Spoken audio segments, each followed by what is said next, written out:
All right, so there's like the whole test and stuff on there, and the reset. So if there isn't any power, you might need to push a button.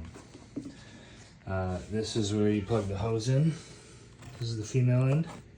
Got a nice little screen. Help keep stuff from getting inside the machine. If junk gets in here, it ruins the whole thing, goes boom. So we don't want junk getting in there. So just make sure there's no objects in there. Make sure that screen doesn't pop out. Otherwise, pretty simple. Just thread the female end onto it.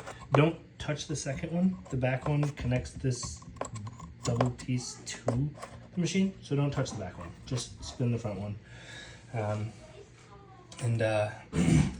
Yeah, and then so your power. So you've got on is going to be there like that. This is going to be off, right? Keep it off until water is pouring out. Okay, so you'll plug this up to water. It won't be pouring out unless you pull this, right? But it'll just come out nice and slow, like really stupid like.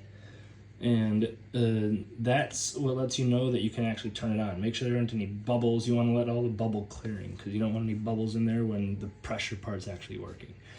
You don't need to put, unless you have any like soaps for pressure washing. So like you would put those in here if you were trying to like add a soap for it. But if you're just trying to use water to clean stuff, then you don't have to worry about that. Otherwise, you have to use like the special soaps that are designed for getting mixed into a pressure washer, of which I don't know if I have any. But at any rate, so this gun has a second piece, has a front wand. So this will just go in there and twist. So just like look and see where these line up, you know, kind of thing. And this is your power setting, right? So you want to kind of, I think I actually have it at a pretty high pressured setting, but you can fan this out so it's like a really high pressure broad spray, or you can narrow it in and it's going to cut through concrete.